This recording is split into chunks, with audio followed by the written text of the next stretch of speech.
Indonesia itu dulu kedatangan Islam itu tidak pernah dipertentangkan antara Islam dan negara, sehingga diskusi itu sudah salah karena para wali itu tidak pernah mempertentangkan Islam dan keindonesiaan atau kebinekaan. Satu, bahwa para wali itu misinya dakwah, di mana-mana dakwah itu pasti ketemu yang berbeda, mulai beda agama, beda pilihan madhab, beda tradisi, beda kultur. Jadi itu tidak perlu dipertentangkan, tapi malah itu jadi lahan dakwah. Sehingga kita ini kalau diminta diskusi hubungan negara dan agama malah bingung, memangnya kenapa? Itu seperti dulu zaman P4, saya punya kawan di Jogja, teman saya nulis tafsir Profesor Zaini, itu pernah zaman Pak Erto disuruh sosialisasi P4 di Papua. Apa hubungan Pancasila dan UUD 45? Itu orang Papua jawab, hubungannya baik-baik saja Pak. Jadi yang unik itu ketika disuruh baca Pancasila, 1 Pancasila, 2 ketuhanan yang Maha Esa. Nah, akhirnya 6 kan? Kenapa Pancasila jadi 6? Yang unik itu ketika ditanya, ini saya melihat langsung di TV 7 itu, Indonesiaku itu. Ada anak-anak kecil ditanya, bendera ini milik siapa? Bendera merah putih itu. Jawabannya apa? Milik sekolahan Pak aja.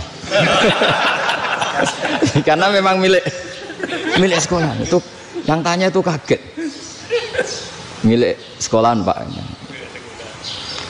Nah, tentang tema ini mohon dibaca ini langsung start ya, langsung serius karena tadi sudah kayak jurkam tadi, ini yang langsung khas ilmuwan. Ini sebagai penghormatan saya pada Yunisma, ini khas keilmuan. Imam Zuhri adalah gurunya Imam Malik. Ya, saya ulang lagi ya, Imam Zuhri adalah gurunya Imam Malik. Halaman 29. Ini langsung start saya baca halaman 29. Dan ini terutama yang para punggawa-punggawa ini. Saya baca ya. Ini teks tidak ada yang saya rubah, memang persis seperti ini. Bismillahirrahmanirrahim. Yaqulu Zuhri, ini gurunya Imam Malik. Fama futiha fil islami fathun qablahu kana a'zama minhu. Innama kanal qitalu haitsul taqon nasu. Falam makanatil hudnatu wa wadu'atil harbu wa amana nasu ba'duhum ba'du wal taqaw fatafawadu fil hadits wal munaza'ah. Falam yaklim ahadun bil islami yaqilu syai'an illa dakhula fihi. Walaqad dakhalataini kasanaten mithlu man kana fil islam qabla dzalika wa aktsar. Terus ini ngomongnya harus santai, nggak boleh provokatif. Begini, kita tahu dalam perdamaian Hudaybiyah itu poin-poinnya itu semuanya merugikan Islam. Di antaranya adalah jika yang Islam masuk kafir harus dibiarkan, karena berarti masuk ke habitat asli. Karena Nabi sebelum jadi Nabi, komunitas pokok itu kafir, sehingga kalau Islam masuk kafir kembali ke habitat. Tapi kalau Islam masuk kafir, kafir masuk Islam itu harus dikembalikan karena dianggap bid'ah. Maka kalau kamu dituduh bid'ah itu tenang saja dulu, Nabi itu ya dituduh ji'ta bidinin muhdas, kamu datang dengan agama yang baru. Cuma agak diteruskan wa kullu muhdasatin bid'ah wa kullu bid'atin dalalah. Jadi orang-orang kafir dulu kalau ngomentari Nabi, ji'ta bidinin muhdas, kamu datang dengan agama yang apa? Baru. Nabi nurut. Semua perjanjian yang merugikan Islam itu Nabi nurut. Tapi Nabi hanya minta satu hal, jangan ada perang 10 tahun. Dan orang boleh seminar, boleh diskusi tentang Islam. Ya ini dengerin betul ini. Jadi saya tidak akan provokatif, ini pakai logika. Nanti bisa dipakai disertasi doktor. Tapi saya minta orang boleh diskusi, boleh seminar tentang Islam. Akhirnya saat itu juga ada orang yang masuk Islam. Di depan tulisan itu belum kering istilahnya. Datang ke situ, namanya Abu Jandal bin Suhail bin Amr. Itu datang ke Nabi, ya Rasulullah saya ini mau masuk Islam. Kata orang-orang kafir, ini pertama Muhammad, kamu komitmen enggak sama perjanjian? Kalau kamu komitmen harus kamu kembalikan. Nabi bilang, ya Abu Jandal kamu kembali ke mereka, ke habitat mereka, yaitu menjadi kafir, di komunitas kafir maksudnya. Akhirnya nangis. Umar, Sayyidina Umar itu mendekati Abu Jandal, kemudian memberi isyarat supaya ngambil pedangnya. Jadi isyaratnya wong ini baca ora wis. Maksudnya orang-orang kafir. Tapi Abu Jandal nggak mau. Singkat cerita akhirnya kembali ke komunitas kafir.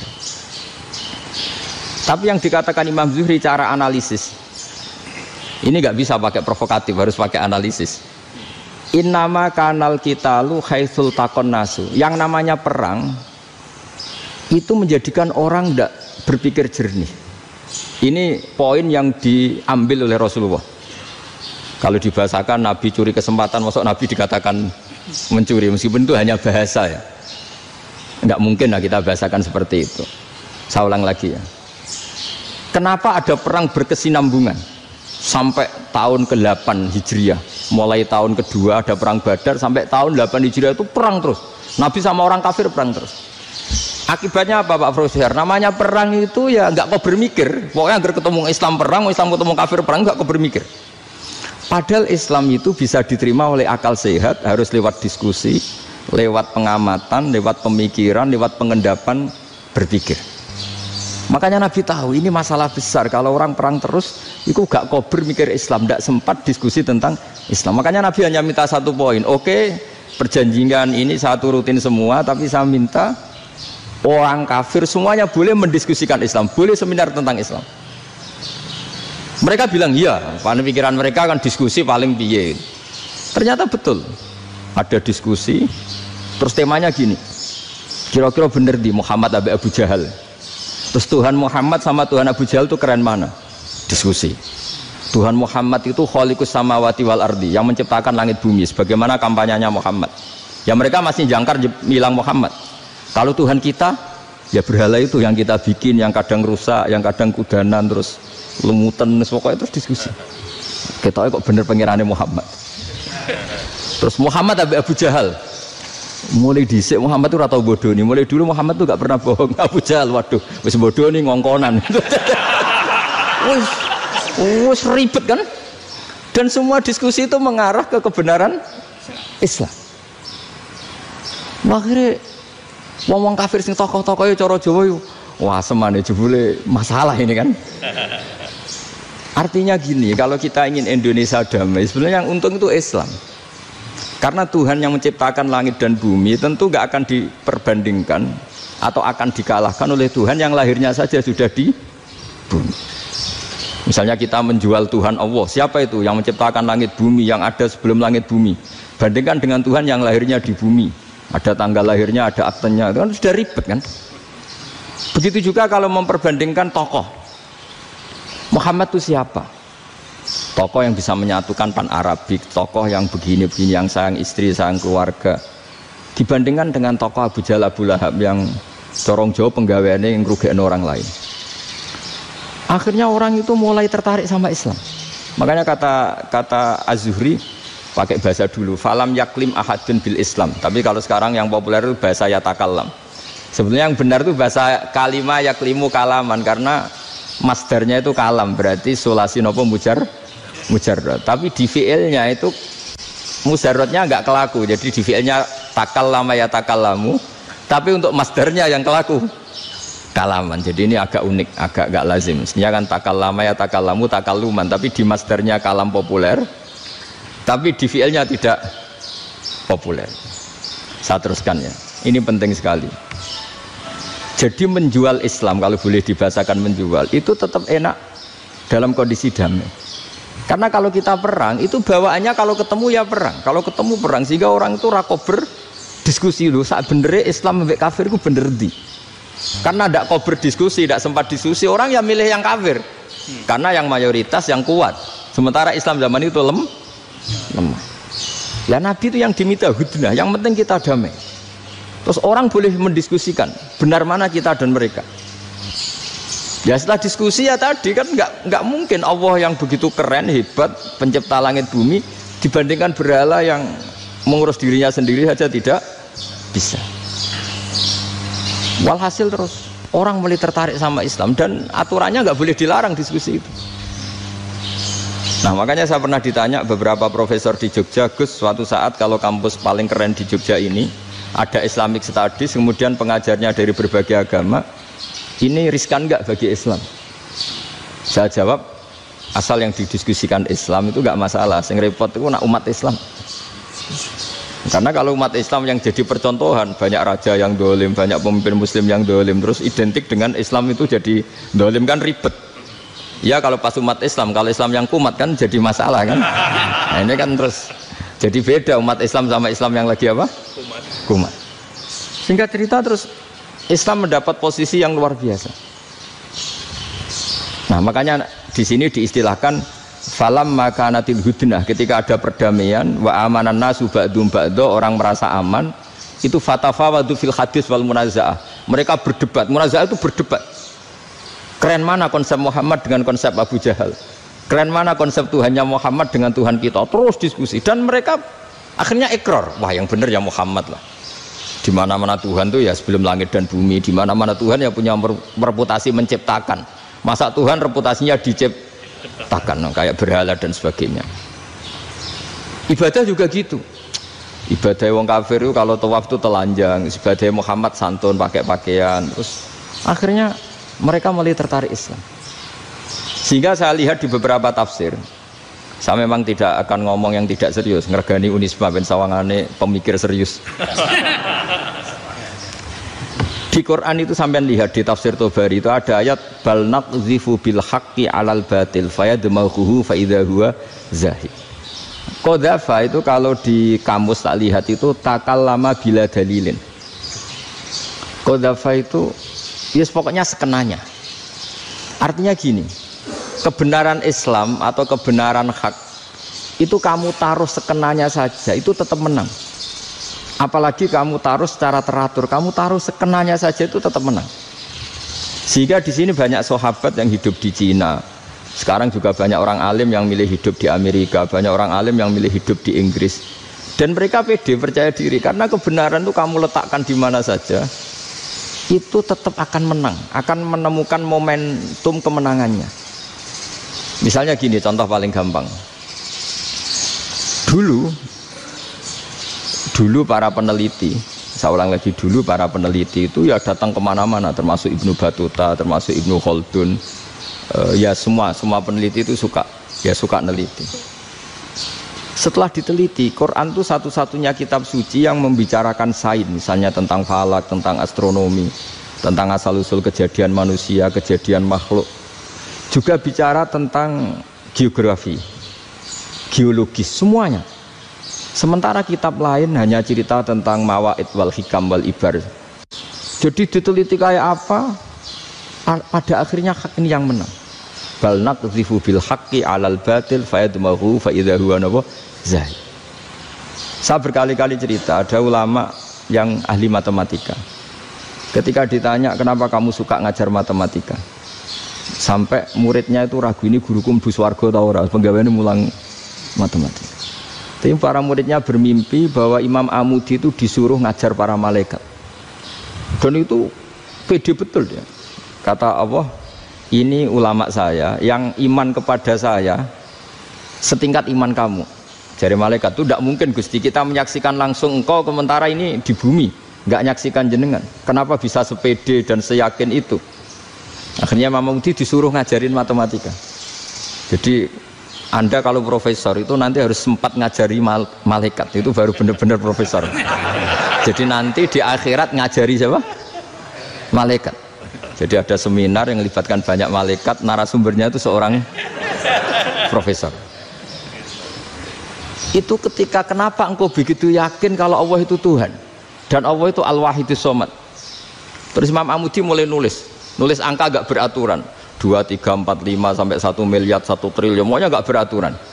Kata beliau, nisbatus naini wasalasa ila ma la nihayatalaha iku nisbatul far'i ilal asli. Mbok angka sebanyak apapun, 2 dibanding 1 ya far'ul wahid, 3 dibanding 1 ya far'ul wahid. Semua angka yang enggak terhingga pun dibanding 1 semuanya far'ul wahid. Semua angka sebanyak apapun itu cabang dari angka 1. Fakullu hadhil awalim far'un minal wahidis shomad, yaitu Allah Subhanahu wa ta'ala. Akhirnya malaikat tepuk tangan, iya juga. Jadi begitu juga ada ulama itu ahli gambar. Saya dulu ngaji sama Mbah Mun Al-Husunul Hamidiyah, itu kitabnya itu banyak gambarnya. Dan gale gambar yang ngawur betul, mangga ahli gambar. Saya epol, terus sempurna lele. Semua gambar bangunan, gambar sapi, pokoknya gambar. Ternyata dia menemukan Tuhan itu dari gambar. Gambar serapi ini atau seruwet ini sama. Gambar rapi sama ruwet itu sama kalau dalam pandangan tauhid. Dimulai minan nuqtah al-wahidah. Kowe cek gambar sing rapi, sing indah, cek gambarmu elek, dimulai dari satu titik. Dan titik ini nuqtatil wujud, yaitu Allah Subhanahu wa ta'ala. Jadi nak cara ahli tauhid gak penting gambare api, menang lomba atau ora penting. Butuhe hadis surah ini gambar baik yang rapi maupun ndak adalah min nuqtah dari satu titik. Nah, alam raya sebanyak ini mbok gambar mbok ora, cek mulai Mars sampai Jupiter kabeh semua bentuknya yang banyak ini semuanya min nuqtatil wujud, yaitu dari titik wujud. Gini kok Allah Subhanahu wa ta'ala. Di sini hebatnya ulama-ulama, mbok dia pengajar matematika, mbok pengajar gambar, semuanya dipakai perangkat untuk tauhid.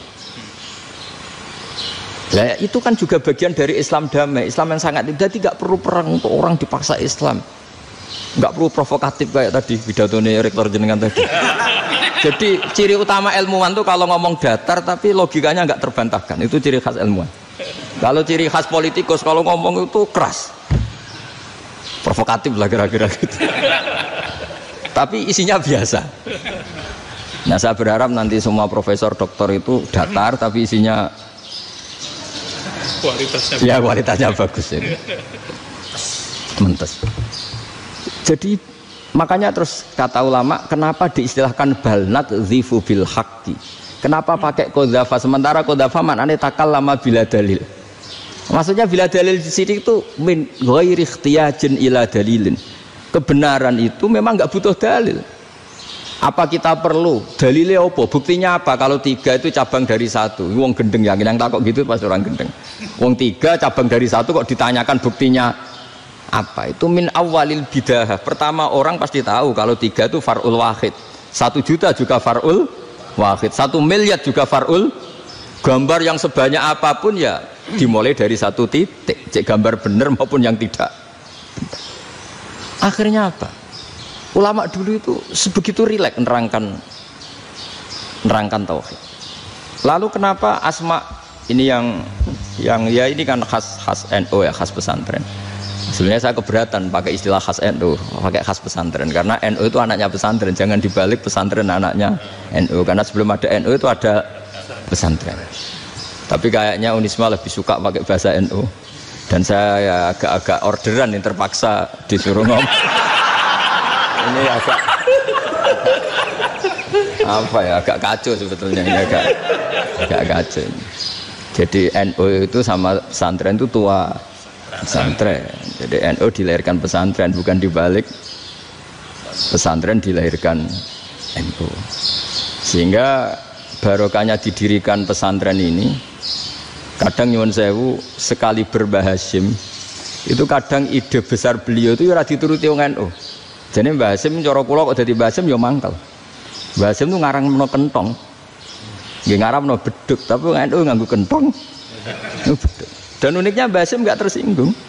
Karena ciri khas pesantren itu membolehkan perbedaan apa? Pendapat. Itu masyhur khilafnya Mbah Hasim sama Mbah Fakih Mas Gumambang itu sampai dikitabkan. Saling ngeritik, saling macam-macam lah. Jadi cara berpikir Mbah Hasim ketika Nabi rembukan, ini gimana ya cara menentukan waktu sholat ya? Ya pakai kentong ya Rasulullah, zakalin nasoro itu untuk orang Nasrani. Ya pakai buk itu trompet, zakalil Yahud itu untuk orang Yahudi. Terus ada yang lagi pakai api ya Rasulullah, zakalil Majusi itu orang Majusi. Setelah itu ada orang datang lari-lari cerita mimpi azan tadi. Ya itu terus dipakai sarana pemanggilan sholat ya azan itu. Sehingga Mbah Hasim menolak kentong. Karena mantas sababi qaumin bahwa beliau keras sekali sampai bilang haram. Beliau judulnya ya haram, al jasus antakrimin nakus. Setelah naskah itu sampai ke Mbah Fakih Mas Kumambang di Gresik situ, di daerah Dukun situ. Dulu nggak ada WA ya, jadi sampainya ya lama. Makanya saya sampai sekarang nggak punya WA, karena ya saya ulama kan, kalau WA-an terus ya jadi ulama. Nggak jadi ulama, main WA-an terus itu. Nah itu termasuk rektor nggak kau bermikir itu mesti kebanyakan WA. Karena kan otaknya didikte oleh sesuatu yang masuk. Sesuatu yang dilihat itu kan pasti mendikte kita. Beda kalau yang enggak WA-an kan mikir apa kita yang menentukan. Kalau WA-an kan kita ditentukan. Mau mikir anaknya butuh apa gara-gara WA informasi Jakarta mikir Jakarta. Padahal secara kewajiban ngapain kamu orang Malang mikir Jakarta. Gara-gara WA mikir Jakarta belum selesai ada berita di Sulawesi, mikir Sulawesi. Habis itu mikir NTT. Makanya semua orang sekarang merasa tokoh nasional gara-gara informasi yang masuk itu nasional. Jadi Mas Yo RT yang mikir gimana Gus Indonesia. Padahal RT loh. Sampai lupa kalau dia itu RT. Jadi semua orang sekarang merasa tokoh nasional. Nah, itu gara-gara apa coba? Akhirnya semua orang juga punya ide tentang nasional. Harusnya negara itu gini-gini. Jebule wonge sing duwe ikon itu sapa? RT. Ribet kan? Saya teruskan, setelah naskah itu sampai ke Kiai Fakih Mas Kumambang, beliau itu marah besar. Ini harus dilawan, dan saya bukan karena benci Mbah Hasyim. Beliau teman saya ketika ngaji Kiai Mahfud di Mekah. Jadi Mbah Fakih dan Kiai Hasyim itu teman ketika ngaji di Mekah. Secara ngelawan tuh lucu, gak ilmiah, tapi gak ilmiah wong alim tetap ilmiah. Di mana-mana serupa itu tidak sama. Ya kalau mungkin zaman Nabi di Madinah itu, zaman itu kentong itu identik dengan milik Nasrani. Di Indonesia beda.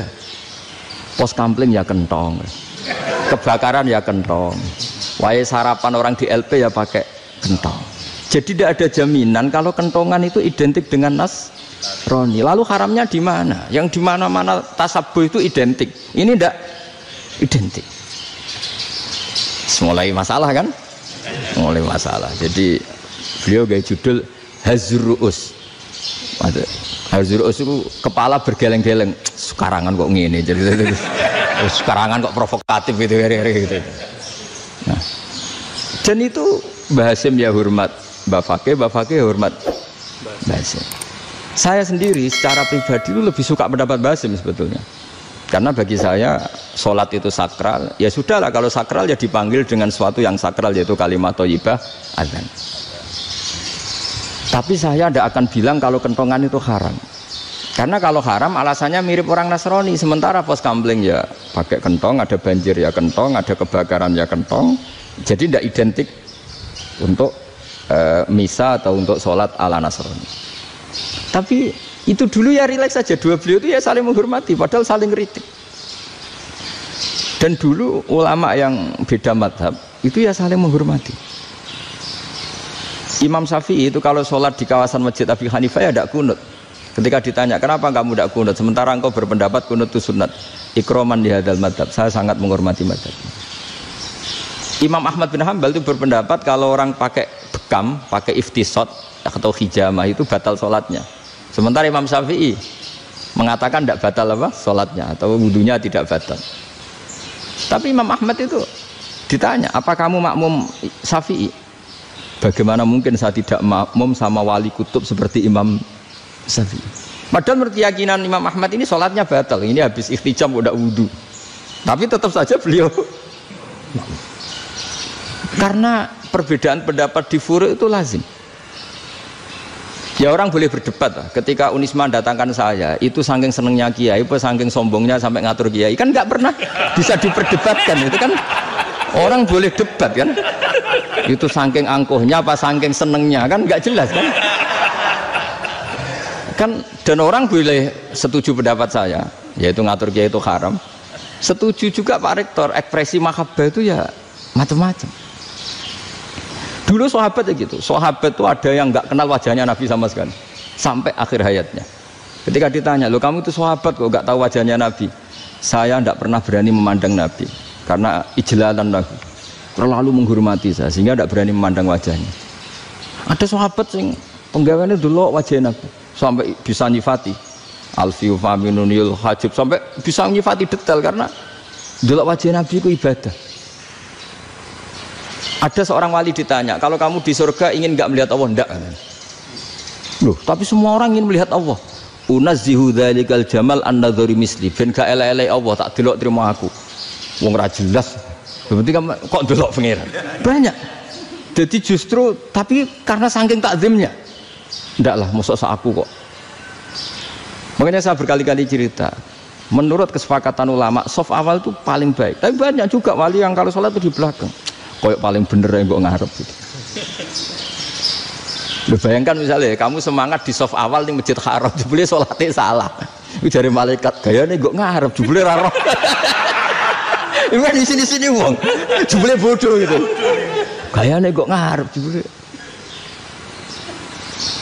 Coba orang kalau sowan Mbah Mun yang berani di depan itu kan ya ketuanya atau jubirnya kan, yang merasa tidak pati pinter-pinter kan mesti di pojokan. Artinya sudut pandang seperti itu ya sah saja, apa? Sah saja. Makanya banyak sahabat yang jarang sowan Nabi, alasannya takut ganggu Nabi. Banyak yang sering sowan Nabi, alasannya seneng Nabi. Yang sowan ya seneng Nabi, yang nggak sowan alasannya seneng. Loh, Nabi itu tokoh, punya keluarga, punya anak. Kalau saya sering sowan berarti sering ganggu. Yang sering sowan dia alasan ini khazanah kita harus istifadah. Jadi zaman dulu dia biasa dua sahabat, yang satu milih mahabbah itu milih sering sowan, yang satu juga mahabbah milih tidak sering. Karena pertanyaannya bisa dibalik kan, sering sowan apa sering ganggu coba. Nabi Abedar, assalamualaikum. Nabi nimang cucunya, assalamualaikum. Ayo bener yang sowan apa bener yang enggak kalau seperti itu. Akhirnya terus diatur sedemikian rupa oleh Quran. Walau annahum sabaru hatta takhruja ilaihim lakana khairal lahum. Jadi sahabat kalau mau sowan Nabi ya nunggu di Sufah. Kalau Nabi keluar berarti milik publik. Sekali masuk ke dalam tidak ada sahabat yang berani sowan. La tadkhulu buyutan Nabi illa ayyudzana lakum. Kalau soal sampai masuk dalam harus nunggu dipanggil. Karena sekali Nabi masuk dalam itu milik privat keluarga, milik istrinya, milik cucunya, milik keluarganya. Dan Nabi sekali keluar ke ruang itu berarti milik publik. Itu terus jalan tengah. Karena kalau langsung masuk, bayangkan saya itu sering menyaksikan. Mbah Mun habis ngaji 2,5 jam ngaji Jalalain, baru masuk, assalamualaikum. Padahal yai mungkin mau ke kamar mandi, mau ini itu. Jadi dulu itu Quran sangat modern. Sebelum ada dokter ngatur tamu, rektor ngatur tamu itu Islam sudah modern. Dia kan gak fair kan? Misalnya saya ke Unisma harus janjian pakai ini, terus kalau misalnya ke sini selonang-selonang kan lucu kan, mentang-mentang kiai terus juga sowan-sowanan selonang-selonang. Padahal kalau kita mau ke mereka pakai protokol. Sering gak fair dunia ini. Tapi karena aku kiai ra oleh gelo ya sudah. Akhirnya saya memutuskan gak gampang kemana-mana karena itu. Saya sering didatangi ajudannya menteri, Gus mau ada tamu dari Jakarta tanggal ini, mesti saya dengan mereka milih tanggal yang mereka kosong. Kok ndak mikir apa saya pas itu kosong? Tak jawab ndak lah, sebelum diatur bahasanya dan tawaduknya gitu. Akhirnya dibalik, datang lagi, Gus jam jenengan kosong apa, kita menyesuaikan. Lah itu lagi dia akhlak kata saya. Itu baru punya akhlak kata saya. Bukan masalah ini, bukan masalah gengsi ya. Saya sendiri itu dolan ke alumni itu jarang, karena ya takut. Kiai kan ya nganggur, jam 9 nganggur, jam 10 nganggur. Bisa saja alumni itu kerja di pabrik, bisa saja yang latihan ekonomi di pasar. Sehingga kalau saya datang jam 9, iki kiai sing nilai santri ini, apa kiai sing ganggu santri. Nah karena orang ini melakukan rutin, gak kok berpikir, pokoknya ngono jenenge silaturahim. Mau nyerah kok berpikir, padahal kalau diangen-angen ini kiai yang nilai santri ini, apa kiai yang ganggu santri ini karena datang di jam kerja. Nah, bayangkan kalau kebenaran dulu itu dikawal oleh satu peradaban perang. Jadi Nabi sesuai diangen-angen Nabi. Perang Badar menang Nabi, perang Uhud menang wong kafir, perang ini gonta-ganti. Apapun itu yang penting satu kesimpulannya, cara Rasulullah kesimpulannya satu. Orang tidak kober mikir kebenaran secara mengendapkan pikiran dengan pikiran jernih. Maka hebatnya Nabi ketika perjanjian, pokoknya saya minta nggak ada perang. Dan orang yang boleh mendiskusikan Islam. Itu luar biasa idenya Nabi. Karena bawaan perang itu wong kan nggak kok bermikir. Ibarat seorang misalnya seneng satu perempuan, ketemu rivalnya langsung perang kan gak mikir. Tapi kalau kau bermikir, diangen-angen cawe wedok iku ora seneng aku. Untungnya apa untuk wong ayu ora seneng, malah mau loro hati. Terus sudahlah, buruan dialihkan kemana kan gitu. Itu nak mau amen WA nan tukaran lewat SMS atau tarung langsung ora kau bermikir. Tapi kalau kau bermikir, akhirnya berpikir nih. Perempuan tadi sebenarnya yang disenangi siapa? Oke, ternyata senang Pak Erick. Sudah kita ngalah. Karena tidak ada nikmatnya kan menikahi perempuan yang sama sekali tidak mencintai kita. Tapi kalau nak kau berpikir pokoknya diprovokasi, wah kowe kalah mbek A, kowe kalah mbek B. Pikirannya kan ojo sampai kalah. Bareng wis menang ternyata ada lah. Nah, bayangkan Islam itu seperti itu dulu, dipertarungkan. Wong Islam itu dinu aklin. Agama yang diterima dengan akal sehat, tapi sekarang ukurannya perang. Yang menang berarti benar, yang menang benar. Kan terus jadi repot. Itu Nabi tidak ingin, makanya Nabi ingin sudah lah, nggak ada perang. Nah, makanya kata Imam Zuhri, fathul Islam terbaik adalah orang boleh diskusi tentang Islam dan tidak ada perang. Lagi-lagi penting, tidak perang itu penting, silmun itu penting, perdamaian itu. Setelah tidak ada perang, akhirnya fatafawadu fil hadis wal munazah, orang boleh diskusi apa saja, termasuk boleh adu polemik. Konsep satu Tuhan dan Tuhan banyak diperdebatkan. Akhirnya Nabi secara rileks bisa menjelaskan, Muhammad, urusan kita banyak. Kalau Tuhannya satu tidak cukup, Tuhan harus banyak untuk menyelesaikan berbagai urusan. Ada Tuhan bagi rektorat, bagi macam-macam kan.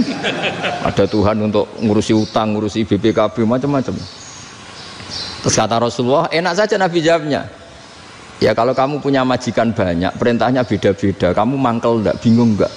Ya susah mat. Kalau majikannya banyak, perintahnya beda-beda, kita jadi repot. Seneng mana? Seneng majikan satu.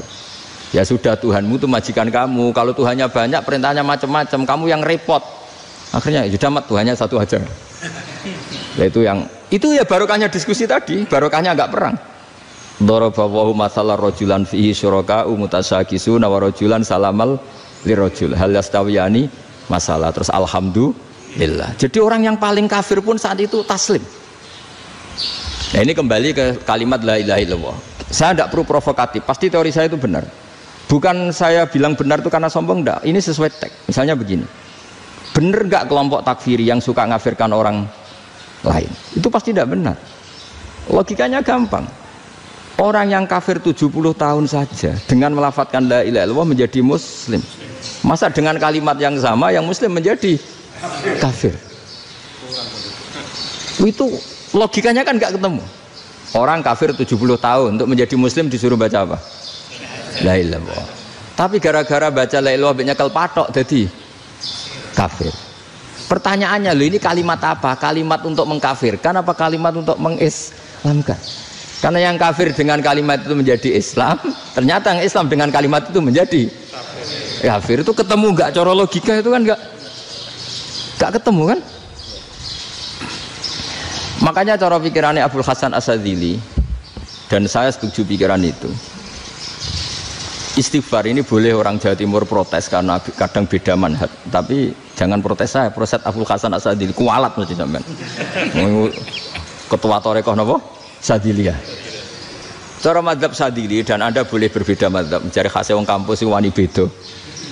Beda kapasitas lah, pokoknya butuhnya beda. Dan ketok pinter, ketok kritis tuh.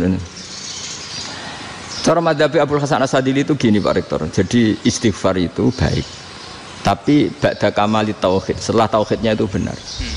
Alasan beliau masuk akal. Ketika ada ayat fa'alam annahu la ilaha illallah wastaghfir li dzambik. Bihadil kalimah. Jadi orang boleh istighfar setelah tauhidnya benar. Alasannya Abdul Hasan As-Sadzili begini. Qul lil ladzina kafaru iyantahu yughfar lahum ma qad salaf. Katakan kepada mereka yang kafir, sekali mereka tidak kafir, maka otomatis dosanya masa lalu diampuni. Pertanyaannya, yang bisa menghentikan kekafiran itu kalimat apa? La ilaha illallah. Dengan hanya melafadzkan la ilaha illallah Muhammadur Rasulullah, langsung yughfar lahum ma qad salaf, langsung dosanya diampuni. Berarti yang menjadi pengampun dosa lah, penyebab pengampunan itu apa? La ilaha illallah. Itu bahkan orang kafir belum istighfar. Di ayat itu kan Allah enggak mensyaratkan setelah la ilaha illallah istighfar baru diampuni, enggak. Asal la ilaha illallah langsung yughfar lahum ma qad salaf. Saya ulang lagi ya, jelas ya. Jadi kulil ladzina kafaru iyantahu yufar lahum maqad. Nah, sekarang iyantahu, mereka berhenti dari kafirnya. Syaratnya pakai apa? La ilaha illallah Muhammadur, itu langsung yufar lahum maqad. Artinya apa? Ghufranullah itu bisa didapat hanya dengan mujarrodut tauhid, yaitu hanya dengan melafadzkan kalimah thayyibah. Dan sahnya istighfar juga berdasar kalimah thayyibah itu. Misalnya gini, orang kafir sebelum Islam melafadzkan astaghfirullah, astaghfirullah, astaghfirullah, kira-kira diterima enggak? Enggak kan? Karena syaratnya istighfar ba'dat tauhid. Nah, makanya dalam mazhab Sadzili istighfar itu setelah la ilaha illallah. Karena cara pandang ya seperti itu. Jadi fa'lam annahu la ilaha illallah wastaghfir li dzambi. Jadi dengan kebenaran tauhid saja ini sudah cukup kita insya Allah layak diampuni. Karena innallaha la yaghfiru ayyusyraka bihi wa yaghfiru ma duna dzalika liman yasha. Jadi orang yang tauhidnya benar itu bisa diampuni Allah asal tauhidnya benar. Itu Allah ngendikan liman yasha wa yaghfiru ma duna dzalika liman yasha. Dawe Imam Suyuti walam yakun liman yastaghfir. Jadi orang yang bertauhid secara benar meskipun gak sempat istighfar itu tetap potensi diampuni. Karena bawaan tauhid itu sudah menjadi layak diampuni. Kayak orang kafir sekali ngelafatkan kalimat tauhid mbok gak istighfar langsung diampuni. Nah, karena melihat seperti itu terus orang berlomba-lomba memperbanyak jumlah lafaz la ilaha illallah. Jadi kita-kita yang alim, kita semua, saya tidak bilang saya, kita, termasuk yang di pinggir-pinggir saya, ngaku alim yang orang masalah lah, sopai. Kita semua yang alim-alim itu tahu bahwa la ilaha illallah itu super. Sudah bawaannya tauhid, juga punya kelayakan diampuni. Nah, kemudian nasib kita agak sial. Malah kalimah ini dituduh bid'ah, dituduh khurafat. Mergo Nabi nggak pernah tahlilan, Nabi nggak pernah. Nabi gak pernah tahlilan, kalau diartikan Nabi ratau maca la ilaha illallah aneh gak kalimah ini. Nah, ini provokatif ini. Jadi ini sudahlah keanehan-keanehan ini kita terima karena ciri utama wali, ciri utama ulama itu wa udhu fisabilillah harus pernah disakiti. Jadi kalau Unisma sakit karo dituduh apa? Dituduh bid'ah itu berarti belum calon ulama. Anjar ulama itu wa udhu fisabilillah harus disakiti. Jadi kalau kamu disalahpahami itu ya harus santai. Termasuk provokatif tadi. Iya, termasuk provokatif tadi. Termasuk diatur tadi itu. Jadi kalau cara berpikir kan, karena mereka itu memang kalau kita turutin itu memenya itu terlalu, kadang menghujat kita itu enak ya jadi GNU, ada orang mati datang, kiainya dapat makan, dapat rokok, terus pulang gitu. Jadi apa, terus kita kayak tersangka terus. Kita kan kayak tersangka terus, tertuduh terus itu. Terus yang orang NU ya memenya juga nggak kalah ekstrimnya. Boleh ya ajaran orang nggak boleh ngasih-ngasih kiai gitu. Berarti boleh dong ajaran kikir. Jadi memang kadang apa ya, cangkem elek lah bahasa kasarnya itu. Itu memang kadang lebih mengenakan. Kalau kita datang ke acara mayat kan dapat makan, dapat minum. Kalau yang sohibul bed rokok ya dapat rokok. Kalau kiainya dapat wajib, kadang 20.000, kadang 50.000. Terus memenya itu kok setega itu ya, ada orang meninggal kok malah kita makan-makan. Seakan-akan kan kultur ini biadab kan gitu. Tapi yang orang NU kebalikan bales. Oh ternyata nggak boleh ya mayat disodakoi. Ternyata nggak boleh ya orang dermawan. Berarti Islam membolehkan medit ya gitu. Ya modus ini kan. Angen-angen itu luwih mandi timbang takbir ya kan. Karena ini kan memicu emosi kan. Memicu apa? Emosi. Nah tapi saya kalau disuruh bela mana itu tidak ada yang saya bela. Ya seorang sudahlah, kalau mau nganggur saja sudah itu juga.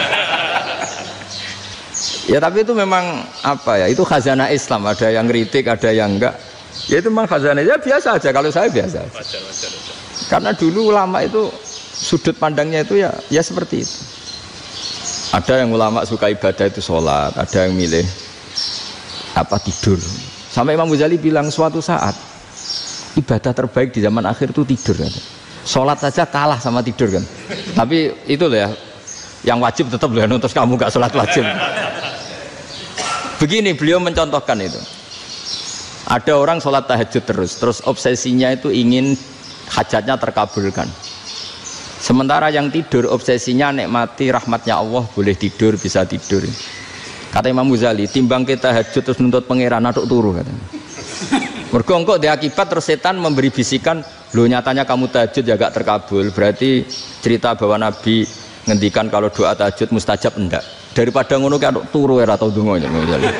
Timbang abri-abri Islam ya, timbang elek-elekin apa? Islam. Jadi ulama itu mulai dulu itu sudah berpikir. Banyak orang menjadikan tahajud, sholat malam itu media untuk hajatnya. Dan kalau nggak kesampaian ini mutung. Nyalahkan kiainya ijazah ramandi. Macam. Daripada ngono ora usah apa? Tahajud itu turu. Dan jenis kayak ini tuh banyak. Makanya ulama kayak saya itu saenake dhewe itu ya jarak. Saya sering didolani mukhibin terus bilang, "Gus, saya doakan gini-gini, saya mau nyalon bupati atau saya gini." Saya bilang, "Gak waduh orang donga, nak ramandi darane ulama dongane ramandi." Nak mandi kamu jadi bupati tetap nganggep karena beli. Sopo sing ora roh bupati saya gak beli. Ribet kan? Ketika mereka jadi ngunsurkan doa kamu apa karena kemarin beli?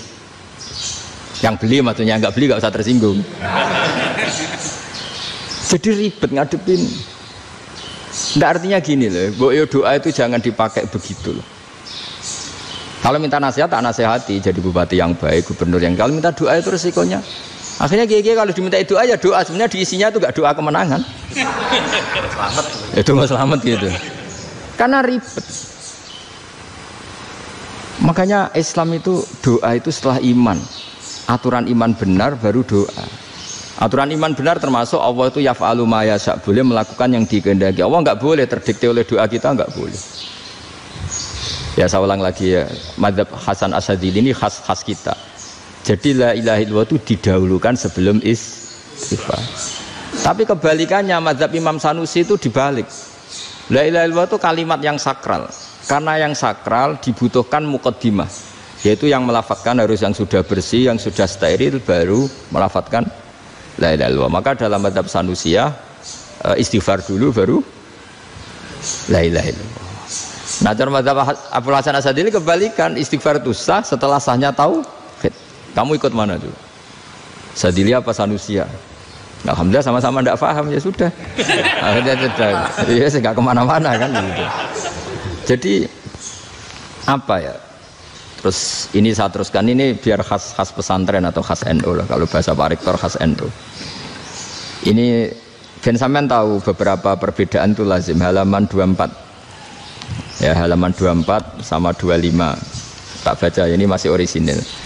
An Sufyan bin Uyainah, ini juga gurunya Imam Syafi'i. Kata Sufyan bin Uyainah, beliau cerita, kana Isa wa Yahya alaihi masalam ya'tiyanil qaryah fayas'alu Isa an syirari ahliha wa yas'alu Yahya an khiyari ahliha. Jadi Nabi Isa dan Nabi Yahya itu satu generasi, sama-sama masih muda. Kalau di satu kampung yang Nabi Yahya tanya, ini keluarga terbaik siapa? Saya mau nginap di situ karena kumpul orang baik itu nyaman. Kalau Nabi Isa kebalikan, keluarga terburuk mana ya, saya tak di situ. Nah terus akhirnya faqala lahu Yahya lima tanzilu ala syirarin nas, kenapa kalau kamu bermalam kok malah kumpul orang-orang yang nakal? Innama ana tabibun udawil mardo, saya ini nabi ibarat dokter, di mana-mana dokter yang ngumpuli yang sakit, ngobati yang sakit. Makanya di NU itu ya banyak Kiai Jazab mengumpuli yang nakal-nakal. Nak tepak yang ngentas yang nakal, nak rata tepak ya katut. Ini adu nyali lah sudah gitu. Tapi itu ada ilmunya, yaitu niru Nabi siapa? Isa. Kalau kamu dokter penelitian itu cari daerah yang banyak pandemi apa yang bersih? Yang banyak pandemi, karena yang namanya penelitian ya di situ kan. Kalau kamu dakwah ngentas kemiskinan, ke daerah miskin apa daerah kaya? Nah sama, kalau ngentas kefasikan ke daerah fasik apa daerah orang soleh? Fasik. Ya, tapi itu Nabi Isa. Nah kalau kamu tidak Nabi kan potensinya kan ngadut itu.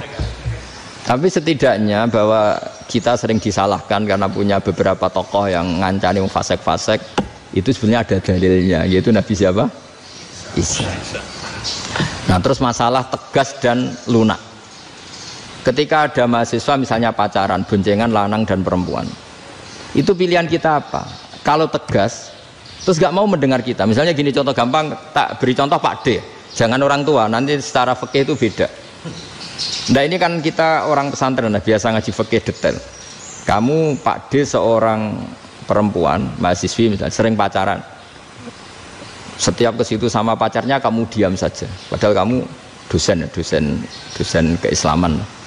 Mesti ponakan kamu nyimpulkan, ternyata pacaran itu tidak apa-apa. Buktinya Pak D itu tidak negur, menengahi. Ini berarti as-sukut alal mungkar. Tapi kebalikannya, Pak D ini terkenal keras. Nak rono mesti rada aku ponaan. Akhirnya yura rono. Mesti ngerti nak mesti diamuk. Nah, dua orang ini sama-sama gagal kan? Yang lunak menjadikan ponaannya pacaran terus karena enggak negur sehingga dikira membolehkan. Sing keras juga gak sempat bina wong rono era wani. Akhirnya dua orang ini sama-sama enggak ketemu, sama-sama enggak berkesempatan membina kan? Gagal membina kan? Karena yang keras ponaannya enggak pernah situ, berarti enggak bisa bina kan? Yang lunak membiarkan berarti juga ada bina. Nah, Islam itu antara dua itu. Ya agak terlalu lunak, enggak terlalu keras. Karena kalau terlalu keras, misalnya ada kiai terlalu keras, lu masyarakat mau tanya itu gimana? Lari kan? Lu saya ini punya pengalaman pribadi. Saya ini kan kecelok orang alim. Itu kalau pernah ya saya itu berusaha ya pokoknya ya umumnya orang alim lah. Tenang, terus anteng, enggak gejlok-gejlokan. Itu enggak ada yang tanya. Saya mimpi ketemu beberapa ulama itu disalahkan. Terus umat saya kalau mau tanya itu ke siapa? Wong alim wis wibawa, meneng tambah banget wibawane. Bala Quran sering gojlok rektor macam-macam. Terus wong wanita kok, saya biasa ke pasar pandangan dicegot orang. Gus, putri saya itu sering keluar darah tapi melebihi batas haid gini-gini. Kalau badhe sowan jenengan, gak usah sowan ning kene mbek ngadeg-ngadegan. Terus tanya, yang haid berapa hari, Gus? Ya supaya rudat ilal adat sebelum dia punya penyakit istihadah itu berapa? 6 hari ya sudah, kembali 6 hari lainnya mustahadah, tetap sholat, tetap normal. Tapi kalau saya wibawa moro pasar gue tasbih seduwilu iku mesti wong salaman njaluk donga yakin lho. Tapi baru kayak rada uraan ketemu wong-wong, dol pening ndi? Maaf pening ndi? Gus beneran Gus ketemu jenengan kula wingi badhe tuwa kok. Akhirnya tanya. Dadi uraanku iku amdan. Lho nek sampean asli iki asli uraan. Karena ada uraan lah tetap tidak wibawa kan. Jadi baru kayak uraan itu ya banyak. Saya itu kalau ngantor di Jogja itu banyak orang yang tanya. Ya biasa tuh tanya macam-macam. Karena saya uraan. Ke pasar ya orang, bahkan di bis sering ketemu orang. Wah beneran Gus kalau badhe sowan jenengan badhe tanya ini. Ya sudah di sini aja. Jadi semua itu diilmoni. Nabi itu punya sisi yang dua-duanya jalan. Memang beliau luar biasa, dipilih Allah yang luar biasa. Nabi ketika wibawa itu banyak sahabat yang bahkan mengenali wajahnya aja tidak bisa. Ka'anna ala ru'usihim at-thair. Bayangannya seakan-akan di kepalanya itu ada burung yang takut terbang, saking antengnya. Tapi Nabi sekali mengeluarkan job, sekali santai, itu sahabat tanya itu sampai yang nggak pantas ditanyakan. Nabi saat tadi kumpul istri saya, tapi tidak inzal itu wajib mandi ndak. Aro'aita law anna ahadana ya'ti imra'atahu wa lam yunzil. Itu ya ditanyakan. Nabi mun kumpul ya mboten saged inzal sepundi. Guys betul lagi. Terus ya ada yang tanya macam-macam. Ya saking ada sahabat dipanggil Nabi tambah lari, dipanggil lagi tambah lari. Panjenengan nyeluk pas kula kumpul bojo kula. Lah kula kuwatir jenengan orang suci, saya belum mandi, makanya saya lari. Nabi ngendikan innamal mukmin thahir, ya nak masalah ketemu kiai ra apa-apa ijek junub. Sementing kok nak salat ya adus sik. Tapi Nabi sekali pakai madzahirul jalal, tapi pakai wibawanya, itu orang enggak berani ngomong. Tapi sekali Nabi rileks, itu orang bisa tanya apa saja, termasuk halal yang enggak pantas. Lalu ada sahabat itu tanya lucu, tanya Maimunah. Maimunah itu ya cantik tapi sudah agak tua lah. Maimunah, ya umal mukminin, hukumnya ngambung bojo pas Ramadan piye? Wah gak roh aku, gak tahu diambung kan Nabi pas Ramadan. Tanya Saudah, wah malah orang-orang diambung. Kalau Saudah itu kan istuwa itu. Lucunya istrinya jawab, tanya Aisyah yang mungkin Nabi. Iya yang mungkin tanya Aisyah. Itu yang usul ya istrinya Nabi Maimunah. Selalu Aisyah. Tanya be Aisyah. Ya Amirul ya umal mukminin gini-gini. Aisyah yang cantik masih perawan kan. Qabbalani Rasulullah wa oh Nabi biasa ngambung-ngambung pas Ramadan dan beliau tetap puasa. Akhirnya fakih ngarang kan wa takbil fi Ramadan wa tublah la tubtilu shauma ngambung ora. Iku ya udah biasa di sini. Ya nasi bojone ayu. Nah ini artinya seasik itu. Jadi garwane Nabi sing ngrasa rodok tuwa. Wah, aku ora tahu. Kok iso ae. Serilek itu dulu itu. Maksudnya orang-orang Islam pertentangan itu. Maksudnya ini balik semua ini bedanya orang pesantren sama orang kampus. Kalau orang kampus mau cerita agama itu rahmatan lil alamin, tapi nyontokno rileke ora iso. Agama itu rilek, tapi nyontokno rileke ora iso. Mergo ora pati ngaji. Contohnya ora iso, tapi mau gawe kaidah mau Islam itu rahmatan. Jadi Nabi itu lah, Allah juga gitu. Allah itu kalau sudah memperlihatkan madzahirul jalal itu mbok malaikat Jibril rawani ketika Allah dengan madzahirul jalal. Tapi kalau Allah dengan madzahirul jamal, madzahirul apa? Jamal. Iku yo gojol-gojol kan ambek makhluke gojol. Yo buli-bulian cara sakniki. Ya sampean delok ning hadis syafaat itu, akhiru man dakhalal jannah atau akhiru man kharaja minan nar itu di beberapa judul. Ada seorang rojul yang ahli neraka ya, dintas mbek pangeran terus didudono swarga. Gusti swarga sengiler tok ora wong wayu roh wis ngiler tok ngerjaluk Gusti mosok roh tok ora oleh mlebu jarimu asal mlebu metu kon neraka ora jaluk-jaluk meneh sumpah lho ya gak jaluk apa-apa meneh mboten Gusti sekali saya keluar dari neraka ndak akan minta apa-apa lagi wis wallahi wis wallahi la as'alu ghairaha mesti ghaira khoslah ghaira tilkal khoslah ya niku selain keluar dari neraka saya ndak akan minta lagi didono swarga wong do kelon seru wibet kan sing bojone elek kan dendam dadi ini swarga iku swarga wis macam-macam Gusti mosok roh tok ora oleh mlebu jarine ra janji ra njaluk meneh akhire ya wis didelokno neraka pangeran jawabe gampang didelokno neraka roh neraka begitu menyakitkan begitu ngeri sudah Gusti saya ndak minta surga sementing enggak masuk neraka Rabbana srif anna adzab jahannam.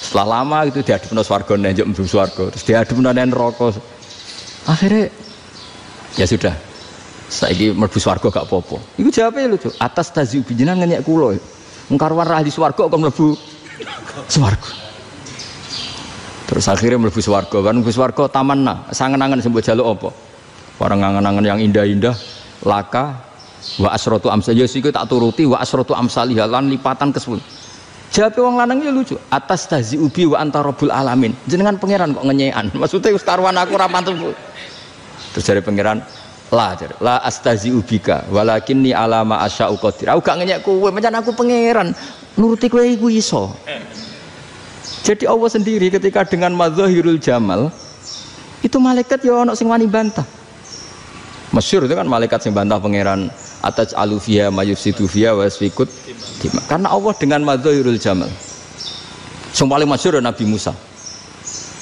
itu ketika Nabi Mi'raj itu beliau kira-kira di langit keempat lah yang masyhur atau kelima ngelangkai Nabi Musa nangis ya Rabbi ini apa-apaan orang sing ja'a ba'di kemudian melangkai makom saya ini apa-apaan jadi Nabi Muhammad kan apapun hebatnya kan junior kok melangkai makom saya ini apa-apaan nggak fair sampai Nabi Muhammad itu tanya gini sama Jibril reaksi Allah gimana ketika melihat Musa seperti itu jawab malaikat Jibril lucu ya roh khiddatahu Allah sapal gayane Musa biar jadi lucu ya dibiarin aja sama Allah tapi yang jenenge Nabi Musa itu kekasihnya Allah tetap berkah bagi kita betul ketika setelah Mi'raj diwajibkan sholat 50 gentena Nabi Musa kelihatan nabinya sebenarnya Nabi Musa itu sebetulnya loh gak nguntungkan kita sebetulnya tapi yang nguntungkan sebenarnya tidak niat nguntungkan kita tapi nguntungkan Nabi Ibrahim kan di langit ke-6 keren lah konti jong ketemu Allah ngeten-ngeten kan sholat seket karena Nabi Ibrahim terkenal Nabi baik tidak bantah bareng Nabi Musa kenapa diceluk pangeran aku akan sholat ping seket inna umataka la tutiku dalik wah gak kuat umatmu serai-rai gak umatmu orang arah kuat saya keterok tapi sebenarnya Nabi Musa itu niatnya bukan membela kita fa inna umati la umatku sing gagah-gagah ra iso meneh umat berarti sebetulnya Sebetulnya ya itu masih pakai gengsinya gitu. Wes ngono-ngono lah sementing kita untung. Sebetulnya dia itu nggak terima. Wong umat saya aja yang lebih kuat, nggak kuat apalagi umatmu. Dan terus sebutin, irji ila rabbika fas'alhu takhfif. Itu berarti Allah dengan madzahirul jamal. Sudahlah, datang ke Allah minta keringanan. Allah itu baik. Minta, mbak Allah ya diringanan mau 5 tok, jadi cek 45. Balik Nabi Musa, piro 45, cek ra kuat umat. Wong umatku ra kuat, jadi sebenarnya dia bilang umatku ra kuat. Lho cara Nabi Muhammad model wong Malang, yo beda umatku mbek umatmu. Ribet kan? Beda. Lho Nabi Muhammad kan tidak seperti itu kan? Tidak punya akhlak Malang kan? Akhlak. Maksudnya akhlaknya mujur itu, akhlak yang baik gitu. Ya akhlak yang mujur, bukan yang malang gitu. Jadi Nabi ya manut. Tinggal 40 kan, dikurangi lagi 35 sampai 9 kali kan, masyhur itu. Ya kan kalau dikurangi 55 kan berarti turun naik kan 9 kali. Itu setelah 5 itu Nabi Musa aja usul, masih ragu. Itu cara Nabi munggah nentek. Ini entek ya. Terus iya doa tuntas betul. Sebebas. Terus munggah ado-ado laupun. Ngapain itu? Akhirnya Nabi Muhammad sudah sampun ya kalimah Allah. Saya ini malu sama Allah Musa. Sudah 9 kali dan diturutin terus. Jadi Allah kalau dengan madzahirul jamal itu Nabi Musa biasa nego sama Allah. Tapi ketika Allah dengan madzahirul jalal itu Nabi Musa enggak berani. Yaitu di hadisus syafa'ah. Hadisus syafa'ah ketika manusia datang ke Nabi Adam, ya tuna Adam, ya Adam anta abul basar ngene isfa'li ana inda rabbik. Kamu saya minta mensafaati kita. Nabi Musa, Nabi Adam inna rabbi qad ghadibal yawma ghadaban lam yaghdab qablahu mislah wa la yaghdab ba'dahu mislah. Ini Allah sedang murka besar dan tidak akan murka seperti ini lagi. Sudah saya tidak berani, nafsi. Nabi Ibrahim enggak, termasuk Nabi Musa ketika di itu ya enggak berani. Karena Allah dengan madzahirul jalal. Itu Nabi Musa enggak berani. Sudah saya sendiri itu pernah salah. Yaitu saya membunuh seseorang yang enggak disuruh oleh Allah membunuh itu. Yang pas jotosi orang Kipti. Akhirnya datang ke Nabi Muhammad. Pas ke Nabi Muhammad Allah dengan madzahirul jamal. Apa dengan madzahirul jamal sampai Kanjeng Nabi ngendikan analah saya akan memintakan syafaat kalian. Terus fa ahmadu rabbi bima hamida allamaniha rabbi. Saya muji Allah dengan pujian-pujian yang orang lain tidak tahu, hanya saya yang diajari, kata Rasulullah. Ya di sini menurut banyak ulama termasuk kitab yang saya baca, kenapa Muhammad sebagian namanya Ahmadu. Itu dari af'al tafdil fa Muhammadun ahmadu min ghairihi. Muhammad Rasulullah itu kalau muji Allah di atas cara mujinya nabi yang lain. Jadi Ahmadu bukan dari fi'il mudhari' lil mutakallim tapi dari af'al apa? Tafdil. Fa Muhammadun ahmadu min ghairihi. Bahwa Kanjeng Nabi Muhammad sallallahu alaihi wasallam itu cara mujinya